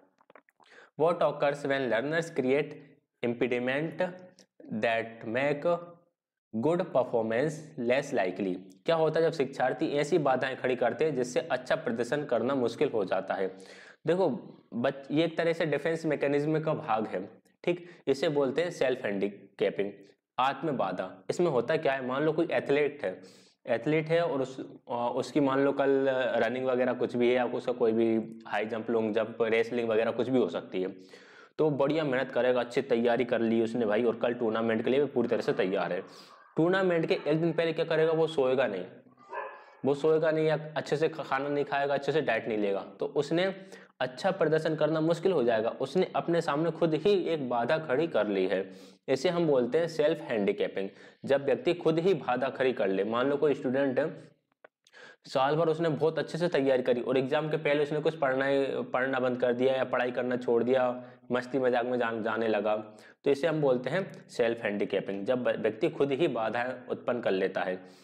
Self handicapping is a self protective mechanism where people create obstacle for themselves, खुद के लिए ही ऑब्स्टेकल क्रिएट कर लेते हैं to avoid failure and preserve their self esteem. Failure को अवॉइड करने के लिए और आत्म संरक्षण के लिए। अगर कोई बोलेगा कि यार आप तुम तो इतना अच्छा पढ़ते थे, तुम फेल कैसे हो गए, तो ये बताने के लिए यार मैंने परीक्षा के टाइम पे पढ़ाई नहीं करी थी, इसलिए मैं फेल हो गया। तो इस तरह से ये आपका काम करता है। आगे बढ़ते हैं, नेक्स्ट क्वेश्चन है question number 4। The inter relationship among the basic elements within a large structure enable them to function together. Which types of knowledge is this?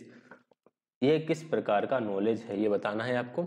एक बड़ी संरचना के भीतर बुनियादी तत्वों के बीच अंतर संबंध उन्हें एक साथ काम करने में सक्षम बनाता है। यह किस प्रकार का ज्ञान है। यहाँ पर ज्ञान के कुछ हमें टाइप दे रखे हैं, तो इसे हम बोलते हैं कॉन्सेप्चुअल नॉलेज, यानी वैचारिक ज्ञान।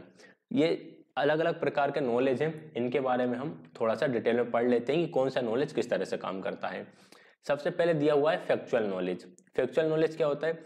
The basic elements that students must know to be acquainted with a discipline और a solve problem in it. Knowledge of terminology, knowledge of specific details and elements. मतलब फैक्चुअल नॉलेज का मतलब आपको fact पता हो।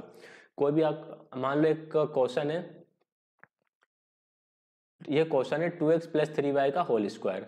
इस क्वेश्चन को solve करने के लिए बच्चे को a + b के होल स्क्वायर की चीज पता हो, वह पता है वह काम इस क्वेश्चन को सोल्व कर देगा, तो ये फैक्चुअल नॉलेज के अंतर्गत आ गया। फिर ये हमारा कॉन्सेप्चुअल नॉलेज, जो अभी हमारा आंसर कॉन्सेप्चुअल नॉलेज ही था। The inter relationship among the basic elements with in a large structure that enables them to function together। कुछ एलिमेंट्स मिलकर एक स्ट्रक्चर बना रहे हैं जो एक दूसरे को फंक्शन करने में हेल्प करते हैं, तो वो कॉन्सेप्चुअल नॉलेज है। मतलब आपको कॉन्सेप्ट पता है। कैसा कॉन्सेप्ट पता है? कि अगर ये फॉर्मूला है a + b का होल स्क्वायर, इसका कॉन्सेप्ट पता चल गया कि यार यहाँ पे क्या होता है a² + b² + 2ab। ये चीज़ कैसे बनी? अगर इसकी जगह प्लस की जगह अगर माइनस कर देंगे तो क्या होगा? अगर यहाँ पर a + b की जगह मैं यहाँ पर b + a कर दूं तो क्या होगा? यहाँ पे माइनस लगा दूं तो क्या होगा? अगर दोनों में ही माइनस लगा दिया जाए तो क्या होगा? तो ये कॉन्सेप्ट है, क्योंकि उसे यहाँ पर उसको पता है कि ये चीज़ बनी कैसे, इसका बेस पता है। फिर आता है procedural knowledge. How to do something, कोई चीज़ कैसे करना है, ये प्रोसीजरल नॉलेज के अंदर आ जाता है। इसके अंदर method of inquiry, criteria for using skills, algorithms, techniques, methods, ये सारे आपके प्रोसीजरल नॉलेज के अंदर आ जाएंगे। फिर है मेटाकॉग्निटिव। देखो मेटाकॉग्निटिव का मतलब ही क्या होता है? मेटाकॉग्निशन हम पढ़ते हैं जब प्याजे को पढ़ रहे होते हैं उसी समय पे। मेटाकॉग्निशन मतलब आपको खुद के ही ज्ञान के बारे में ज्ञान हो। Knowledge of cognition in general as well as awareness and knowledge of one's own cognition, यानी आपको खुद के ही कॉग्निशन के बारे में जानकारी हो, उसे मेटा कॉग्निटिव नॉलेज कहते हैं। तो ये 4 टाइप के नॉलेज हैं। अब इस शिफ्ट में आपका कॉन्सेप्चुअल नॉलेज से क्वेश्चन आ चुका है, तो बाकी से भी आ सकता है। आगे बढ़ते हैं नेक्स्ट क्वेश्चन की तरफ। Question number 5। While using which techniques the facilitator is able to integrate reflective questions into the drama learning experiences that happens at the end of the drama। किस तकनीक का उपयोग करते समय सूत्रधार नाटक के अंत में होने वाले नाटक सीखने के अनुभव में चिंतनशील प्रश्नों को एकत्रित करने में सक्षम है। लास्ट में यहाँ पे चल रहा है at the end of the drama, drama के एंड में उस पर वो रिफ्लेक्ट करते हैं कि हमने क्या चीज़ कैसे क्या करी, तो इसे हम बोलते हैं शेयरिंग, यानी कि साझा करना। स्पॉटलाइट जो होता है वो अभी कॉल की शायद आपको आवाज़ सुना गई होगी। स्पॉटलाइट जो होता है वो टाइम उसके साथ ही चलता रहता है। स्टोरी टेलिंग, स्टोरी बताई जाती है, साइड कोचिंग, इन सब के बारे में हम लोग यहाँ पे देख लेते हैं क्या कौन सी चीज़ क्या क्या होती है। सबसे पहले हमारा शेयरिंग है। Sharing is the experience is concerned, it happen at the end of the performance. याद रखना है कि परफॉर्मेंस के एंड में होगा। While using this techniques, the facilitator is able to integrate and reflect questions into the drama learning experiences। फिर आता है आपका साइड कोचिंग। साइड कोचिंग में क्या होगा? It is a technique the teacher facilitate learning of skills without stopping the action of the lesson, यानी कि lesson को रुके बिना ही टीचर बच्चों की जो लर्निंग स्किल है उसको फैसिलिटेट करता है। This skills helps the learners gain more awareness of the drama, the character, the plot, मतलब उनको हेल्प मिलती है कि क्या प्लॉट है क्या कैरेक्टर है, वो उसको लर्नर जो है वो गेन कर ले या आत्मसात कर ले। Story telling, using the technique of story telling is what make characters unique in drama, मतलब ऐसी कौन सी चीज़ थी जिसने कैरेक्टर को यूनिक बनाया ड्रामा के अंदर, तो वो स्टोरी टेलिंग में पता चल जाता है। कुल मिला के स्टोरी टेलिंग में आप कैरेक्टर के बारे में विस्तार से वहाँ पे बताओगे। Spotlight, this techniques allow participant to informally view other participants' work, take inspirations from other ideas and safely share movements of work in progress। यहाँ पे क्या हो रहा है कि भाई दूसरों को देखो, उसका काम कैसे चल रहा है, उससे थोड़ी सी इंस्पिरेशन लो, उसके आइडिया से थोड़ी सी इंस्पिरेशन लो, तो वो आपका स्पॉटलाइट में चला जाएगा। तो ये चार चीज़ें हैं, हमने चारों चीज़ों को यहाँ पे डिस्कस कर लिया है। आगे बढ़ेंगे नेक्स्ट क्वेश्चन की तरफ। क्वेश्चन नंबर 6, स्टेटमेंट फर्स्ट है, environmental study is combination of different subject. बिल्कुल ठीक है भाई, इन्वायरमेंटल स्टडी जो होती है वो आपकी साइंस, सोशल साइंस, नेचर, इन सब का एक कॉम्बिनेशन होता है। Environmental study is a multi disciplinary subject, ये भी ठीक है, बहुविषयक विषय, इसमें काफ़ी विषयों का संग्रह होता है। दोनों स्टेटमेंट सही हैं, ऑप्शन नंबर भी करेक्ट आंसर हो जाएगा, दोनों कथन सत्य हैं। आगे बढ़ते हैं, नेक्स्ट है question number 7, mathematics corner is a miniature form of. गणित का कोना किसका लघु रूप है? मैथमेटिक्स कॉर्नर की बात क्यों की गई? इसलिए की गई कि जो दूरस्थ इलाके हैं या छोटे विद्यालय हैं वहाँ पर गणित की लैब लगाना संभव नहीं है, या तो जगह नहीं है, या वहाँ पर उतने मैनेजमेंट इस प्रकार का नहीं है, फंड्स नहीं है। तो वहाँ पे क्या कह रहा कि मैथमेटिक्स का एक कॉर्नर वहाँ पे बना दो, गणित का कोना बना दो। तो right answer option number D रहेगा, मैथमेटिक्स लेबोरेटरी का मिनिएचर फॉर्म है मैथमेटिक्स कॉर्नर। आगे बढ़ते हैं क्वेश्चन नंबर 8 की तरफ। Name the bedrock of many art forms, poetry, fictions, lyrics, play, scripts and dramas. इन कला रूपों को क्या कहेंगे? ये आपके किसका पार्ट है? विजुअल एंड मीडिया भाई, लिरिक्स, प्ले, स्क्रिप्ट नहीं, विजुअल मीडिया नहीं है, डांस तो है ही नहीं, म्यूजिक भी नहीं है, क्रिएटिव राइटिंग है। भाई कविता क्या है आपका? एक रचनात्मक लेखन ही तो है, कथा भी रचनात्मक लेखन है, गीत रचनात्मक लेखन है, नाटक भी रचनात्मक लेखन है, और जो स्क्रिप्ट्स होती हैं वो भी सारी आपकी क्रिएटिव राइटिंग का ही तो फल है, जो हमें इतनी अलग अलग प्रकार के वेब शोज, सीरियल्स, हाँ सीरियल में तो कुछ अलग नहीं होता, जो टीवी पे सीरियल आते हैं वो तो सारे सेम ही रहते हैं लगभग, मूवीज़ वगैरह हमें देखने के लिए मिलती इतनी बढ़िया बढ़िया, तो सारी क्रिएटिव राइटिंग का ही भाग है। क्वेश्चन नंबर 9, क्वेश्चन नंबर 9 है हमारा, yoga means maintaining the evenness of mind even which is known as for the efficient performance of work. योग का अर्थ है मन की समता बनाए रखना, जिसे के रूप में जाना जाता है ताकि कार्य को कुशलतापूर्वक किया जा सके। इसको समातवम जो भी है समातवम के रूप में जाना जाता है, ताकि हमारा दिमाग है वो सही तरीके से काम कर सके, इसका एक तरह से बैलेंस बना रहे, और जो इसकी इवननेस है, इवननेस मतलब कि समानता, इसको बनाए रखें, तो इसको समत्वम कहा जाता है, जो भी है। क्वेश्चन नंबर 10 है, the national curriculum framework was approved by in September 2005। इसको किसके द्वारा अप्रूव किया गया था? इसको अप्रूव किया गया था central advisory board of education, केंद्रीय शिक्षा सलाहकार बोर्ड के द्वारा। अगला है question number 11, who proposed that psychology consist of two parts, psychology, physiological psychology and people's psychology. Psychology दो तरीके की होती है, एक फिजियोलॉजिकल होती है और एक पीपल्स होती है। तो ये किसने कहा था? ये कहा था हमारे इसके जनक ने, जिसने पहली प्रयोगशाला लिप्जिंग जर्मनी में स्थापित की थी, विलियम बुंट ने। Right answer option number D रहेगा। आगे बढ़ते हैं नेक्स्ट क्वेश्चन की तरफ। क्वेश्चन नंबर 12 है, क्वेश्चन नंबर 12 क्या है? In which type of curriculum learning is spread over time rather than concentrated in shorter period. किस प्रकार के पाठ्यक्रम में सीखना छोटी अवधि में केंद्रित होने के बजाय समय के साथ फैला हुआ होता है? तो ये होता है हमारा स्पाइरल करिकुलम में। हमारा करिकुलम की एक कैरेक्टरिस्टिक है कि ये स्पाइरल है, यानी कि एक ही जगह सिमटा हुआ नहीं है। अगर ये इसको ये सिमटा नहीं है, ये मतलब फैला हुआ है, स्पाइरल है। अगला है question number 13।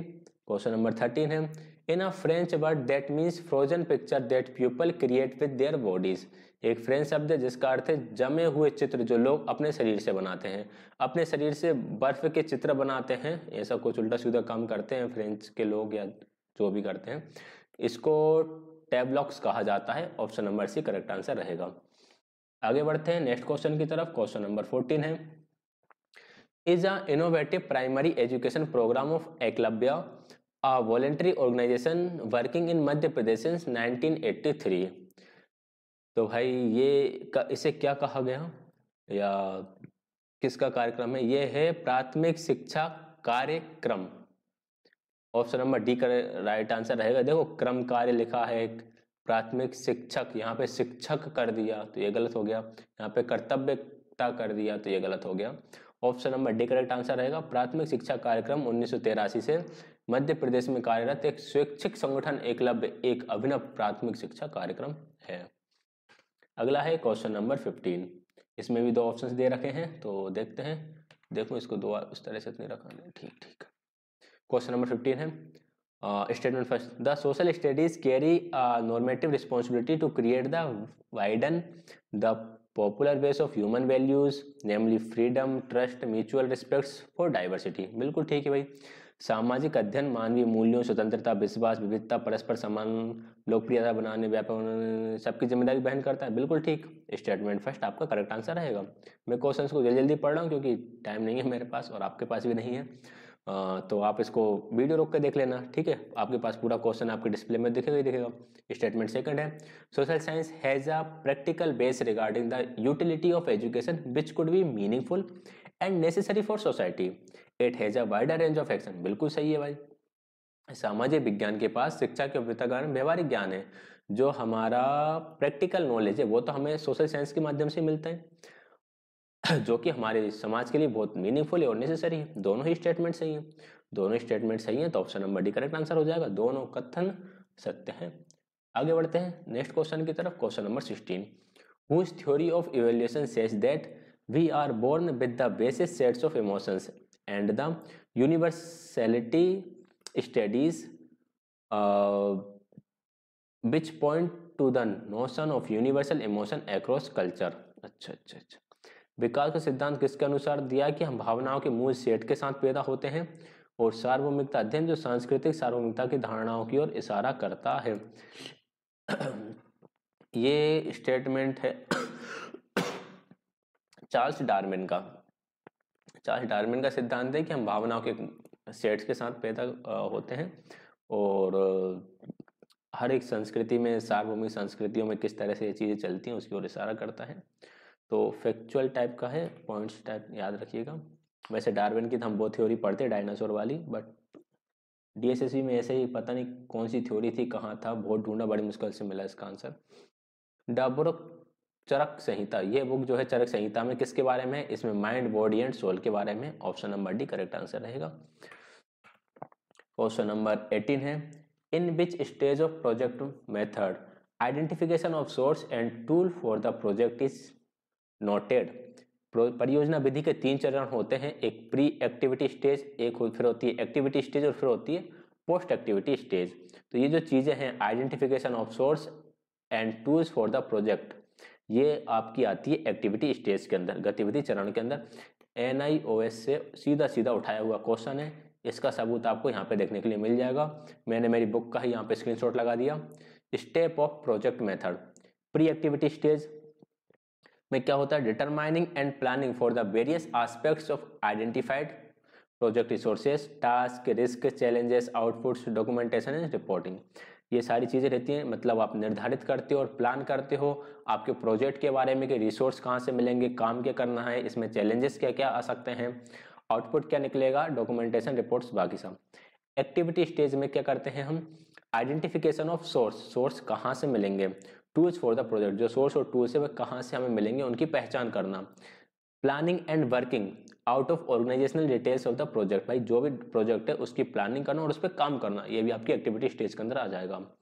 Post activity stage में क्या करते हैं? कंप्लीशन, प्रोजेक्ट कंप्लीट हो जाता है, analysis, interpretations of the ideas and disseminations of the results और फाइंडिंग, जो भी आपने फाइंड करा है उसको इंटरप्रिटेट करते हैं कि भाई रिफ्लेक्ट करते हैं आपके अनुभव, मतलब क्या चीज़ सीखने को मिली, जो हम चाहते थे वह हमें मिला या नहीं मिला, जिस चीज़ का प्रोजेक्ट था उसके लिए वैलिड रहा कि नहीं रहा, ये सारी चीज़ें। आगे बढ़ेंगे क्वेश्चन नंबर 19 की तरफ। The environment protection act was passed in, environment protection act जो लागू हुआ था शायद 1986 में लागू हुआ था। Option number C right answer है। Question number 20, what involve control over multiple motor skills in a logical and a systematic that helps an individual to complete the desired action. कौन सी चीज़ है तार्किक व्यवस्थित तरीके से कई मोटर कौशलों पर नियंत्रित है जो किसी व्यक्ति को वांछित कार्य पूरा करने में मदद करता है। तो ये हमारा क्वेश्चन पिछले शिफ्ट में भी आया था। राइट आंसर इसका आर्टिकुलेशन था, ऑप्शन नंबर डी। और इन सारी चीज़ों के बारे में हमने पढ़ लिया था। पिछले शिफ्ट का जो क्वेश्चन पेपर है उसमें हमने इसको अच्छे से डिस्कस कर लिया था, लेकिन फिर मैंने इसको इस शिफ्ट में रखा है। PDF आपको मिलेगा, वहाँ से आप इसको पढ़ लेना। अगला है डिसिप्लिन 5 का question number 1। The process of providing training and support during the first few years of teaching और the first year in a particular school is known as. देखिए, किसी विशेष विद्यालय में शिक्षण के पहले कुछ वर्षों या पहले वर्ष के दौरान प्रशिक्षण और सहायता प्राप्त करने की प्रक्रिया को इंडक्शन कहा जाता है, प्रेरण कहा जाता है। वन लाइनर टाइप का है, याद रखिएगा इसको एज इट इज। आगे बढ़ते हैं क्वेश्चन नंबर 2 की तरफ। इन 1917 the first education department was started at. पहला एजुकेशन डिपार्टमेंट स्टार्ट हुआ था कलकत्ता यूनिवर्सिटी में। ऑप्शन नंबर 1 करेक्ट आंसर रहेगा। पुरानी चीज़ ज़्यादातर आपको कलकत्ता में मिलेंगी, क्योंकि पहले राजधानी कलकत्ता ही हुआ करती थी। कलकत्ता से फिर दिल्ली बनाई, फिर दिल्ली में चीज़ें बनने होने लगी। Work education is a significant factor in. कार्य शिक्षा एक महत्वपूर्ण कारक है। किसमें? रोट मेमोराइजेशन तो चलेगा नहीं, लर्निंग प्रोसेस चल सकता है, लेबर वर्क मजदूर वगैरह ठीक नहीं है, सोशलाइजेशन भी ठीक है लेकिन इतना ज़्यादा बेटर नहीं है जितना लर्निंग प्रोसेस है। तो option number B correct answer रहेगा, लर्निंग प्रोसेस के लिए एक अच्छा कारक है। अगला है question number 4। In which type of competition selected players represent their institutions in a particular game or a sport in order to show their skills and bring honor to their institutions. Examples for such competitions are inter college, inter university। देखो इतना बड़ा question लिखा है, सीधा सा मतलब यह है कि स्कूल वाले अपने कुछ बच्चों को खेलने के लिए भेजते हैं, वो दूसरे स्कूल वाले बच्चों के साथ खेलते हैं, कंपटीशन करते हैं, भाग लेते हैं। इसे हम क्या बोलते हैं? इसे हम एक्स्ट्रामुरल कंपटीशन बोलते हैं। इंट्रामुरल में क्या रहेगा? एक ही स्कूल के बच्चे आपस में लड़ेंगे भिड़ेंगे, गेम खेलेंगे, खुद से कंपटीशन करेंगे। एक्स्ट्रामुरल में दूसरे स्कूल के वाले बच्चों के साथ जाके जो भी है कंपटीशन करते हैं, तो ये एक्स्ट्रामुरल कंपटीशन है। अगला है question number 5। Name the highest organisation whose function is to arrange extensions program for new development and innovation in the area of planning and administration in the field of education। उच्च सर्वोच्च संगठन का नाम बताइए जिसका कार्य शिक्षा के क्षेत्र में योजना और प्रशासन के क्षेत्र में नए विकास और नवाचारों के लिए विस्तार कार्यक्रमों की व्याख्या करना है। तो वह है आपका national institute of education planning and administration, राष्ट्रीय शैक्षिक योजना और प्रशासन संस्थान। अगला है question number 6। Which factor of attribution is an internal and unstable factor over which the learner can exercise a great deal of control. कौन सा कारक आंतरिक और अस्थिर कारक जिस पर शिक्षार्थी बहुत अधिक नियंत्रण कर सकता है? टास्क पर शिक्षार्थी यानी जो लर्नर है उसका कोई रोल नहीं होता भाई, उसका कहते हैं बस नहीं चलता। टास्क कैसा भी हो सकता है, अपनी एबिलिटी को वह नहीं बढ़ा सकता, जो एबिलिटी उसको मिली है उसी पे काम करेगा। लक तो भगवान के हाथ में है, अपने हाथ में है एफर्ट। हम सिर्फ एफर्ट डाल सकते हैं, प्रयास डाल सकते हैं। तो right answer option number D है, यही वो कारक है जिस पर हम नियंत्रण रख सकते हैं। क्वेश्चन नंबर 7 है the system is strengthened only through proper physical exercise. को प्राणी केवल उचित शारीरिक व्यायाम के माध्यम से मजबूत कर सकता है। तो नर्वस सिस्टम जो है इसको बताया गया है कि हम अगर अच्छे से फिजिकल एक्सरसाइज करें तो उससे इसको हम बेटर कर सकते हैं। बाकी मैं कहूँ तो हमारा रेस्पिरेटरी भी अच्छा हो सकता है, फिजिकल एक्सरसाइज करने से श्वसन यानी जो डाइजेशन वगैरह है वो बेटर होता है। ठीक है, जो ऑफिशियल आंसर की ने बताया। Work education is based on the principle of, कार्य शिक्षक के सिद्धांत पर आधारित है। बहुत ही ईजी क्वेश्चन है, लर्निंग बाय डूइंग पर आधारित है, करके सीखने पर आधारित है। क्वेश्चन नंबर 9 है under which category of sports does, क्या है ये, कैनोइंग कम्स। कैनोइंग क्या होती है? कैनोइंग एक तरह की नाव होती है, उसको चलाना होता है। तो नाव होती है तो कहाँ चलेगी? पानी में चलेगी। तो ये एक प्रकार का जल खेल है, वाटर स्पोर्ट्स है। ये है कैनोइंग, आपको दिख रही होगी। क्वेश्चन नंबर 10 है technique used to touch the defensive players the way of raising the legs in kabaddi is known as. Kabaddi में जो पैर में उठा के पैर उठाकर रक्षात्मक खिलाड़ी को सूखने की जो टेक्निक है उसको एरो किक बोलते हैं। Option number C correct answer रहेगा। अगला है question number 11, are schemas that organise a group of personality trait into a meaningful personality type. वे स्कीमा है जो व्यक्तित्व लक्षणों के एक समूह को एक सार्थक व्यक्तित्व प्रकार में व्यवस्थित करते हैं, उसे हम क्या कहते हैं? इसे हम बोलते हैं प्रोटोटाइप्स। प्रोटोटाइप्स क्या होते हैं? प्रोटोटाइप्स एक तरह के लक्षण होते हैं जो बताते हैं कि यार इस प्रकार का पर्सनालिटी वाले व्यक्ति ये होंगे, तो वे प्रोटोटाइप्स के अंदर चले जाते हैं। तो राइट आंसर इसका ऑप्शन नंबर डी रहेगा। अगला है क्वेश्चन नंबर 12,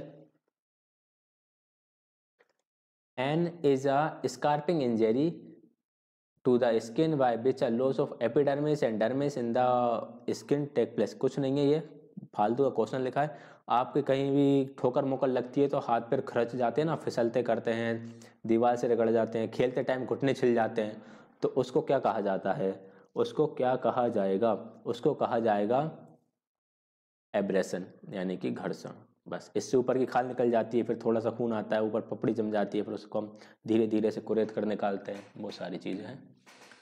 क्वेश्चन नंबर 13 है, which traits serves to organise the impression and provide a framework for interpreting information that is received subsequently. कौन से लक्षण प्रभाव को व्यवस्थित करने और बाद में प्राप्त जानकारी की व्याख्या करने के लिए रूपरेखा प्रदान करते हैं? तो वे होते हैं आपके सेंट्रल ट्रेट। सेंट्रल ट्रेट क्या करते हैं कि जो भी चीज़ें हैं उनको पहले ऑर्गेनाइज करो, फिर उसको एक तरीके से इस तरह से सिस्टमेटिक तरीके से लेकर आओ ताकि सही ढंग से उसको चलाया जा सके। ठीक है, तो वो सेंट्रल ट्रेट्स आपके होते हैं। अगला है question number 14, how many kinds of flags are used by the International Olympic Committee. इसको मैंने सर्च करा, ये मेरे को ढंग से तो नहीं मिला, बट ऑफिशियल आंसर की में 2 दिया था। 2 तरह के फ्लैग्स आते हैं। किसी को इसके बारे में नॉलेज हो तो कमेंट में डाल देना, मैं उसका कमेंट पिन कर दूंगा, तो बाकी सबको भी पता चल जाएगा। क्वेश्चन नंबर 15 है, university education commission was appointed under the chairmanship of. University education commission पिछली शिफ्ट में भी आया था शायद, डॉक्टर एस राधाकृष्णन की चेयरमैनशिप में ये हुआ था। क्वेश्चन नंबर 16 है, classroom corollary of the command style is known as. Command शैली में क्या होता था? कक्षा का परिणाम के रूप में जाना जाती थी। मतलब कौन सी मेथड इसमें कमांड शैली का प्रयोग किया जाता था? लेक्चर मेथड में बिल्कुल किया जाता है, डिमोन्स्ट्रेशन में थोड़ा कम रहता है, सर्किट मेथड में भी कम रहता है, रेसिप्रोकल में तो भाई आसपास सीख रहा होते, कमांड का कोई काम ही नहीं होता। तो ऑप्शन नंबर ए ज़्यादा ठीक रहेगा, लेक्चर मेथड।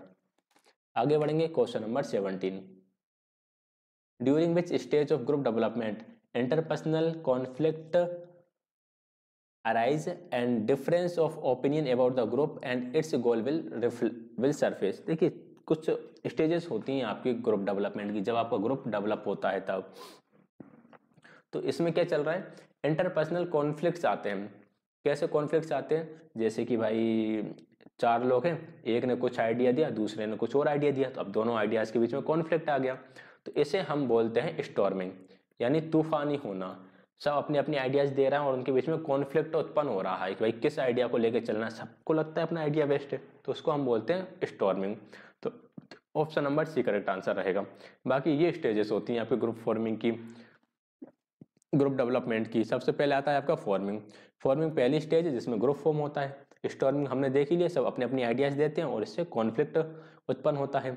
नॉर्मिंग में क्या होता है? नॉर्मिंग में आप काम करना शुरू करते हो, this is an of productive time, आप ग्रुप में काम कर रहे हो। परफॉर्मिंग में ये वो स्टेज होती है जहाँ पर आपका एम होता है कि आप ज़्यादा से ज़्यादा अच्छी परफॉर्मेंस दो। एंड लास्ट में एडजरिंग होती है, इसमें आप अपनी सक्सेस को सेलिब्रेट करते हो। तो ये स्टेजेस होती हैं ग्रुप डेवलपमेंट की।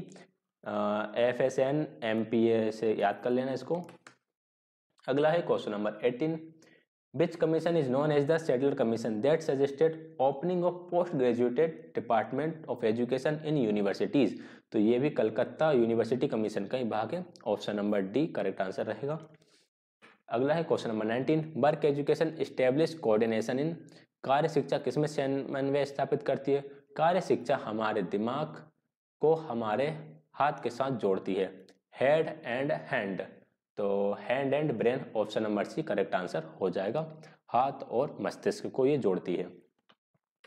Question number 20, which kind of exercise help to remove the deformities in the bodies a child? किस तरह के व्यायाम बच्चे के शरीर की विकृतियों को दूर करने में मदद करते हैं? तो जो करेक्टिव एक्सरसाइज हैं, मतलब जिससे बच्चे का पोस्चर ठीक हो, बच्चा चलना सही से सीखे, देखना सही से सीखे, आंखें आड़ी टेढ़ी ना हो जाए, तो ये करेक्टिव एक्सरसाइज होती हैं। तो ये थे हमारे क्वेश्चंस, हमने सारे क्वेश्चंस यहाँ पर डिस्कस कर लिए हैं। किसी क्वेश्चन में आप डाउट रहे तो इसके लिए आप कमेंट कर सकते हैं। वीडियो को लाइक कर दीजिएगा, चैनल को सब्सक्राइब कर लीजिएगा। कमेंट करके बताइए वीडियो आपको कैसी लगी और किस तरह की वीडियो आप चाहते हैं, ये भी आप कमेंट करके बता सकते हैं। वीडियो देखने के लिए आप सभी का बहुत बहुत धन्यवाद।